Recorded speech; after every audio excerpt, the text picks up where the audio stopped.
What's up, everybody? Welcome back to the channel. We are here in New York City. Just kidding, not New York City. We are here in Roundout Valley, New York, here in the Catskills, about to head up north further to the Finger Lakes area. We're going to Brennan Beach Campground. It is located like south of Lake Ontario. We've had a... Hey, baby. I know, I don't have time to vlog, blah, blah, blah, blah. I'm just doing this really quick, okay? We've had the time of our lives in Pennsylvania. Was super cool, obviously, until a couple days ago when they tried to assassinate President Trump. We did have a great time in Pennsylvania, and we have had the best time in New York. Like, yeah, who would have thought New York was so freaking beautiful? I mean, we have been chasing waterfalls here every single day. We haven't even been here to the campsite, like, barely at all. I couldn't even tell you anything about the Roundout Valley campground because we've been out of the campsite. We visited some really cool breweries, some really cool waterfalls, some really cool trails, but we're about to get loaded up and head further north to Lake Ontario. Brennan Beach Campground. Along the way, we've learned a lot of things. So, you know, throughout this vlog, I'll kind of give you guys some tidbits of things that we've learned, because it's a lot. And some things that broke. We're going to get packed up. We got to make sure everything is not going to fall over, because that is definitely one thing that we learned right off the bat. We did good this last trip. We did. I don't think anything fell. Well, all that stuff up there fell, but that was because of my driving. Definitely because of my driving. This last trip I had everything on the floor already. Nothing really? Fell this last trip. Oh, yeah, okay. We did good. You did good. I did good. She said I did good. Other than that curb, right? Yeah, twice. I was pulling in a parking lot and I made this really tight turn, hit this curb, and then I tried to back up and straighten it out, and then I went over it again. The exact same fucking way. It was so funny. Alright, let's get backed up. So this is our setup that we got going on. You got water, electric, waste. We ended up getting rid of that other pressure regulator. It wasn't working very well. So we got this other one from Walmart. It's actually a pretty common one that people use as well. It just kind of shows you that the water pressure is good. If it's in green, it's good. You want it either low, like above the low here, or in the green. You don't want your pressure to be high. So that is something that we learned, is that other pressure regulator wasn't working well. It wasn't adjusting. So but we're about to break all this down. I had to use the 20-foot hose today. I have been setting up the outdoor shower every time because it's kind of nice when you do like skillet dinners and stuff. You can kind of come out here and just clean off your pans back here.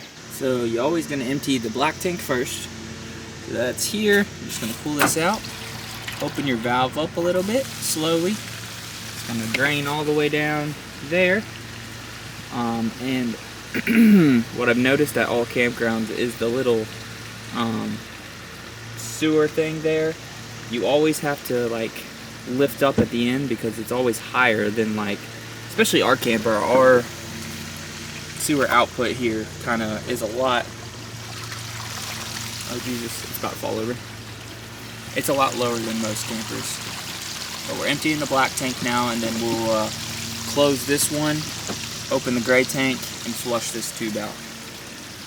Got it all packed up. We got water, waste, and then I keep the electrical stuff back here.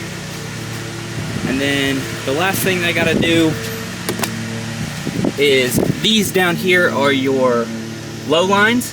So this basically drains all the water that is in your camper throughout all the lines. You just open those back up. There won't be a whole lot of water come out of there, but it's just all the lines, make sure everything's empty. This one's your fresh water tank, but we have that empty for now until we start boondocking. So now that all that's finished, we go ahead and start hooking her up to the truck. We did turn on the solar, so now that the refrigerator runs, the lights run off of solar right now. Two things in terms of driving. You can't make tight turns with sway bars. They're not hooked up right now, obviously. And the way the guy told us to set them up is basically just like this. But McKenna, because she's a smart woman, figured out that you have to kind of switch this and put it over top of the sway bar. That'll make more sense here in a second.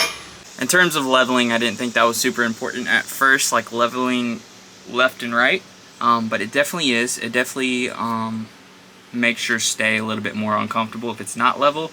And then you can notice kind of how much stress it puts on like the axles and the tires when you pull away and it starts squeaking a whole bunch. So we did just buy some leveling blocks. I just got these ones from Walmart. I can't even see them. So we'll do that next time we get to the next campground. But let's hook this puppy up to the truck. This is what I was talking about earlier. The bar needs to go over the sway bar, just like that, so it holds it in tight. One thing we're a little bit unsure about is the tire pressure of the tires. The tires themselves say that they're supposed to be filled to 80 psi. Unfortunately, my pressure gauge only measures up to 50 psi, so hopefully they're good. They're definitely over 50, but I wanted to make sure before we went. I'll have to get a different pressure gauge reader. It rained last night. It's super muddy on this side. But I also go ahead and tighten all the lug nuts before we go, just to make sure they're all on good. And then basically after all that's done, we make sure the inside is all sorted out, and then we head on our way. Tell them about truck maps.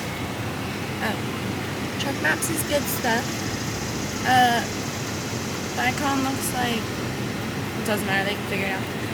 It's a good way to plan your... Sorry. Yeah, there's one. It's a good way to plan your route in the RV, because you can't always go on roads like regular cars, depending on how heavy or higher clearance is. We have a relatively small RV, so we usually don't have to worry about anything, but we did go through over a bridge last time that I think the clearance was like 12 feet. And I think we think our RV is around 12 feet, but we went with 13 just to be safe. So, Truck Maps does your route for you, and you can add like rest stops and gas stations that are like truck friendly along your route. Bingo. Yeah, I've been using that a lot, and it's helped a good bit. We find when we don't use it, we're usually scrambling for either how the hell to get to where we're going, or trying to find a gas station, or we just get stuck on roads that, you know, we're not supposed to be on. So yeah, we're gonna head on our way to Brennan Beach, And it New York.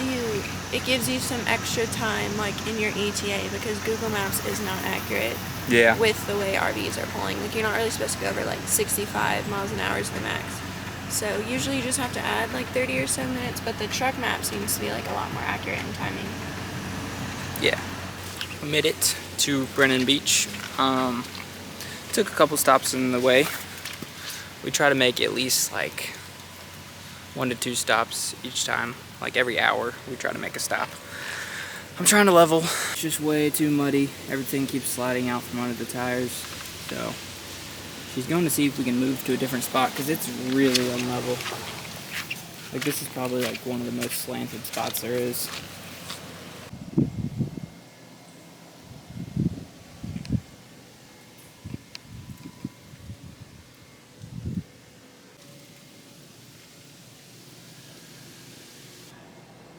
We made it. It was very muddy and very hard to get the camper leveled out, but luckily the campground did a good job. Pulled through with some 2x4s. The leveling blocks were too slippery, so we didn't really get to use those today because they just kept like slipping out from under the tires. Same thing when we kind of tried the blocks at first, but we're just on like a very uneven spot. McKenna's working on cleaning up the inside. It poured on the way here, and somehow our vent window at the top came open, and there's a huge puddle on the floor. So she's cleaning that up. Always keep a little bit of spare time when it's setup day, because it takes so freaking long to set everything up. So, but we're here and we're setting up.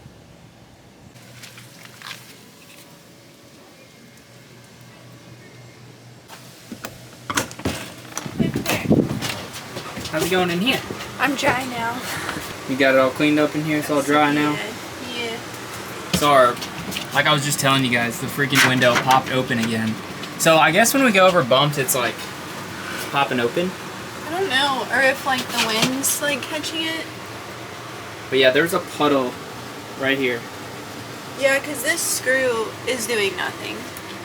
Oh yeah, so that was one of the first things that broke here was It's not doing anything. the little handle.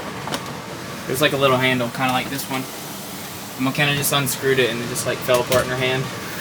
Crumbled Crumbled it in pieces. But anyways, he blamed me halfway through because he thought I left it open, but it's just like popping open. Yeah, this screw's literally about to come out. Like it's not working out. Oh well.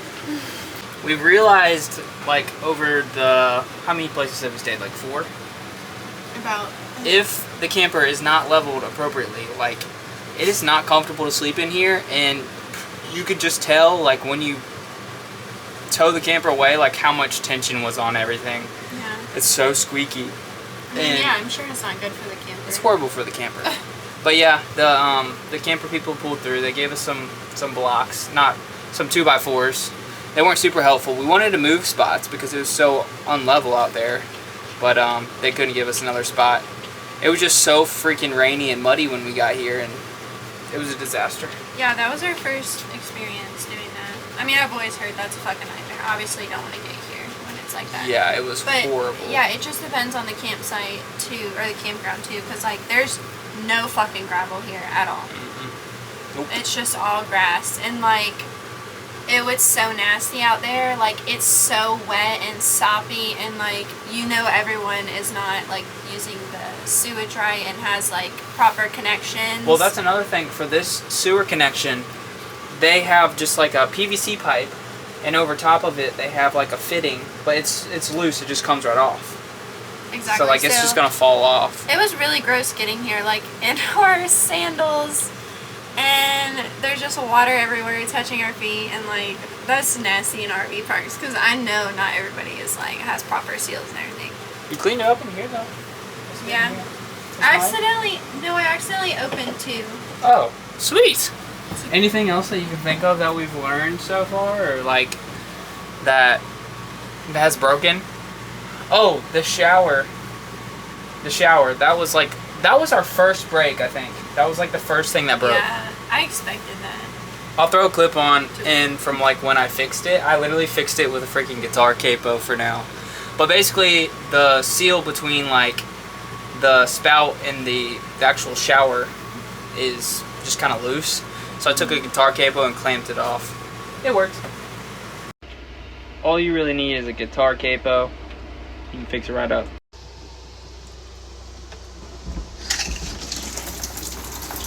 Bingo! Everything else is good. So far. now. Our camper is still so goddamn squeaky though. Like Yeah, it's very, very squeaky. I don't know. I feel like we need to have someone look at it. Yeah. Like, I don't know if that's just normal for new campers or, like, I don't know, but it sounds fucking terrible, in my opinion. It does. It doesn't sound good. But I've been listening to other people's, and it kind of sounds squeaky too. So I don't know. It might just be that. I don't know. Maybe we can get by to our first harvest host because he's an RV tech. That's true. There's a lot of harvest hosts that are RV techs. It's really cool. Yeah. Well, we'll kind of explain to you guys like the financial part of this, and like the 2 memberships that we got so far are Thousand Trails and Harvest Host, and we'll kind of go into detail with those because there's a lot of catches with them that they don't really advertise. Of course, like everything these days, I feel like to sell something these days, people have to scam people because it's just so expensive. Everything is so expensive. What are you doing? Say hi to the camera. It looks dark in here on the camera, but it's not. It's really not that dark. I don't know why. I just have to bump up the ISO, and I don't want to. Hello, Ethan. It's a good girl. But we're liking it so far. We're here in Brennan Beach Campground and over in Lake Ontario. we passed the Salmon River. We did. They, The hatchery. a couple months from now, right, is when they do the salmon stuff? Yeah, I think it starts in, the end of August. They like literally all get into the river with their waders, and all the salmon come into the Salmon River, and they get like landlocked there, and then like a bunch of fishermen just like catch a bunch of salmon. It's so crowded. It's a whole event. It's the coolest thing ever. It is cool. It's so cool. But yeah, we're gonna miss it, unfortunately. Yeah. It's early dinner night. I know. I was trying to figure that out. I don't want to cook dinner. I know, baby. Last video, I forgot to kind of show you guys this when we did our tour. This is like our control panel with like the ceiling lights, porch lights, our water pump if we're using a fresh water tank, and then you got your gray, black, fresh water, and battery. This will just show you if it's how full it is. So fresh water is empty, black's on like empty, gray's 1/3 of the full. So that's kind of explanation of that. And then this is our awning here. And then this is for our water heater, which runs off of the propane, which we figured out pretty quickly. When we don't have the propane on, it starts beeping at us and tells us that it can't get hot because it's not on.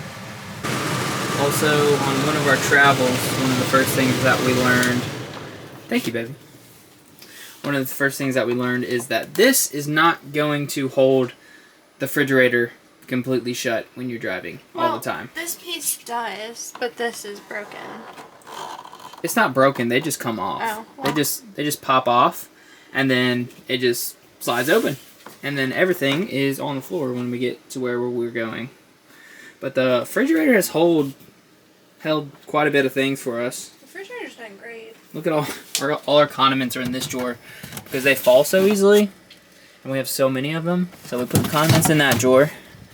And the freezer is like oversized for no reason. But I like the refrigerator a lot. It's done us good. And then we ended up converting the pantry to clothing. That's how we decided to do that. And then we kept most of our food and stuff above the kitchen and below. The Waggle has done pretty good for us so far. Other than if we do not have internet connection at the campsite, we can't actually... It's, Verizon service. Oh, it's through Verizon service. So if we don't have Verizon coverage at the campsite, like if we have shitty service at the campsite, this isn't going to work when we're like out doing something. McKenna can't like connect to her phone and actually check and see what temperature it is. So it's kind of... Which I did not think a problem. Like I thought we were going to be able to get like service like at all the campgrounds. No. The last 2 of them we've been to, we were like not able to get anything done. nothing. So we got to figure that out.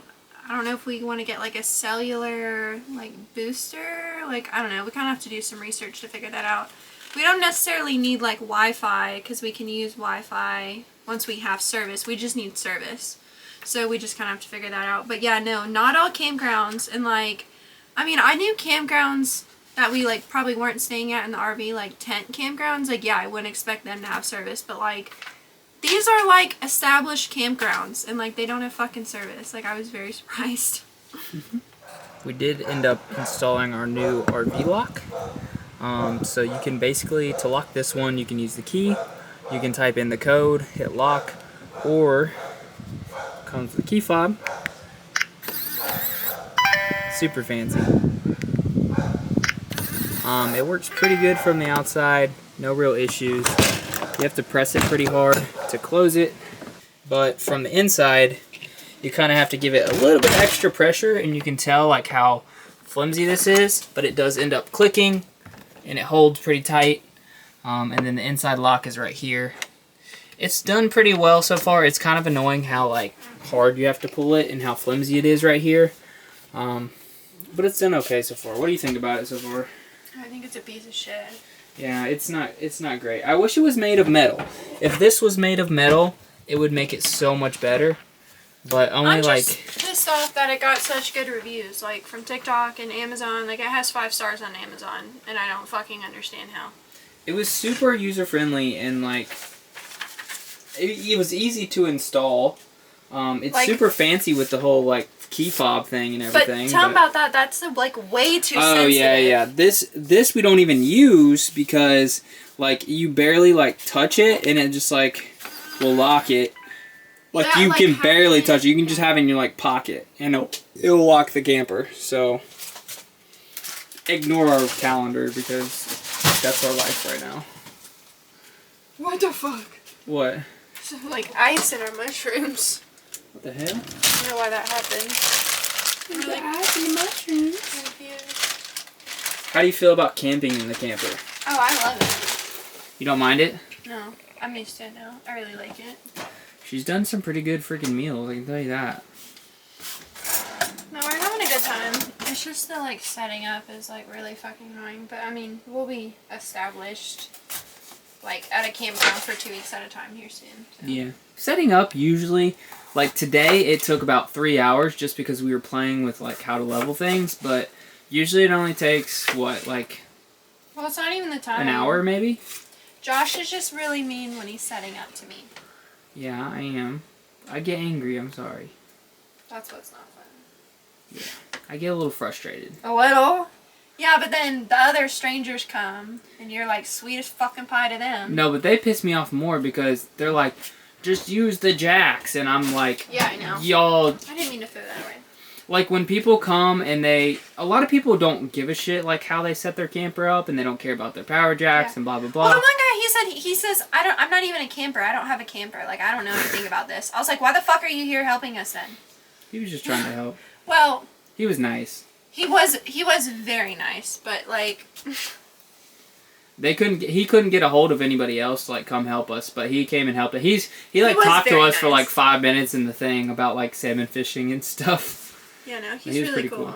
But yeah, just not a good sight. But camping in the camper cooking in the camper has been pretty easy.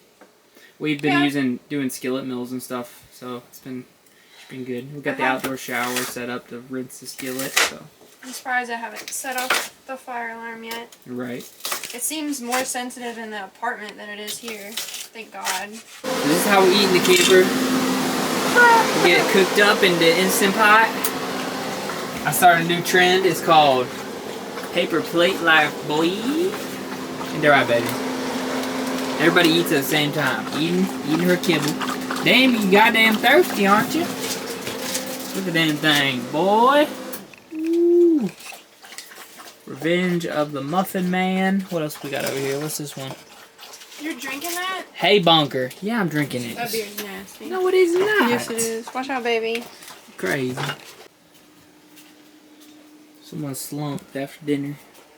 Was he good? Talking to me or? I'm talking to you. I'm tired. She didn't even eat her dinner. Yes, she did. She did eat it. It's been a long fucking It's a good girl. Well, you take a little nap. I'm going to go talk to the people. So, one of the things that we figured out very quickly is that this camper can only use a certain amount of wattage.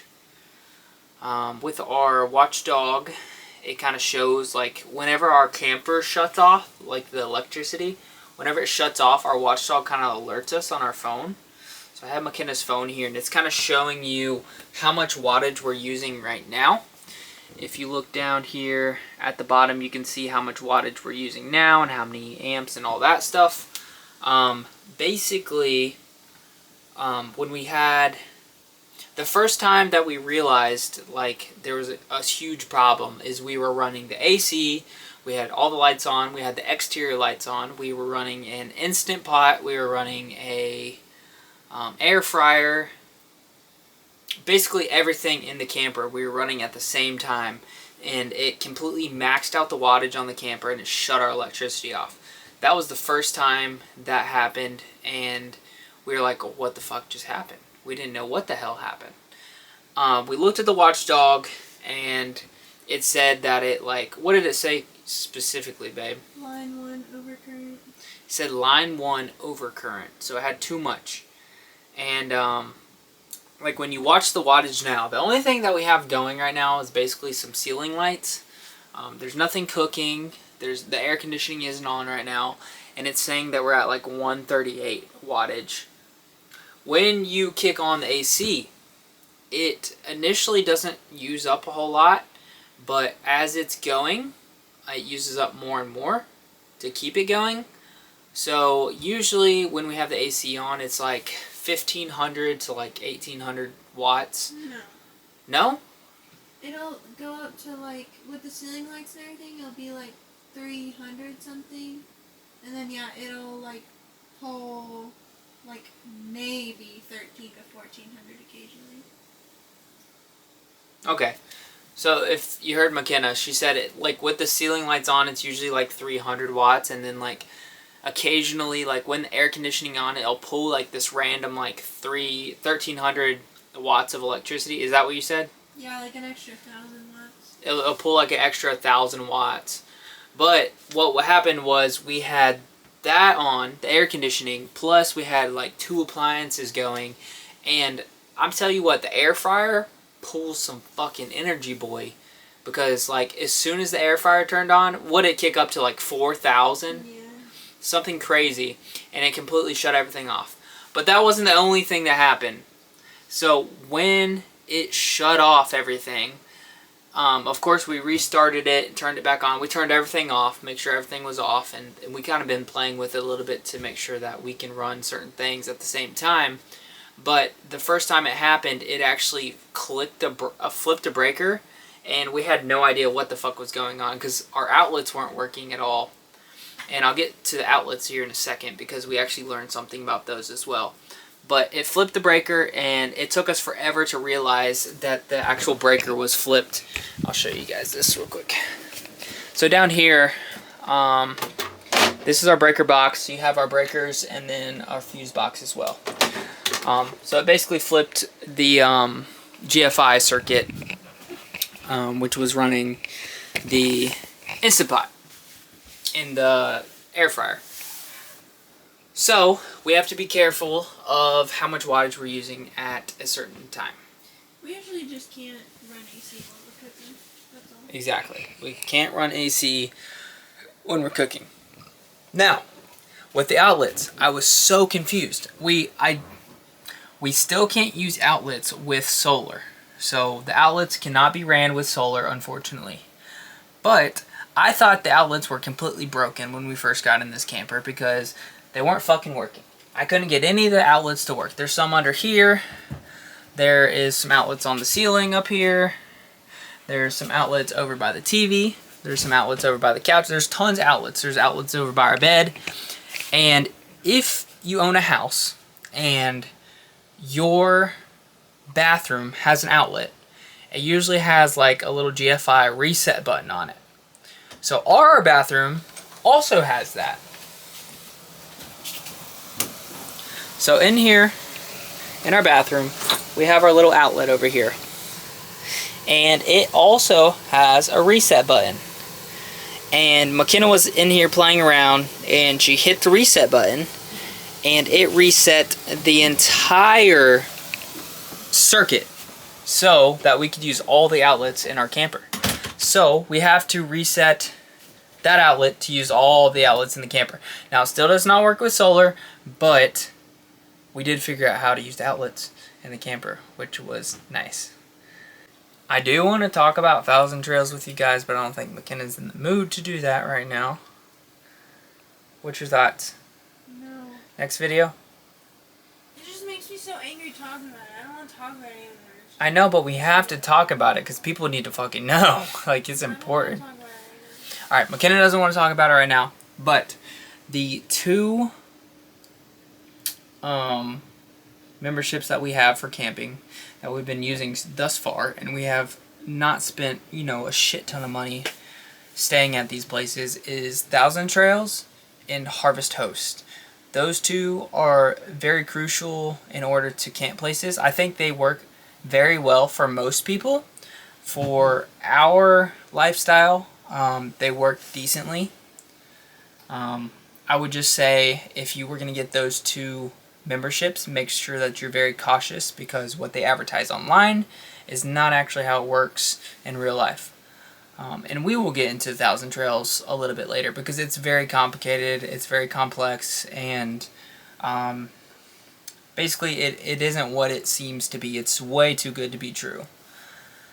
So, we did learn a lot the first couple weeks. This video is loaded with information that we learned in the first couple weeks of camping in our RV. But there's tons more to learn, and we're so excited to be traveling and on this adventure together. I can tell you what, I was crabby as hell the first couple weeks because it was a fucking nightmare. To me, crabby. It was a fucking nightmare. You're just crabby when you're fucking setting up, backing up. No, it was a fucking nightmare. I thought we had made the most horrific decision in our life. Oh, I didn't. But now, I'm chilling. This is like the best decision we've ever made, for sure. Mm-hmm. But stay tuned. There's more adventures to come. Back here at the Thekageyhomestead. Peace.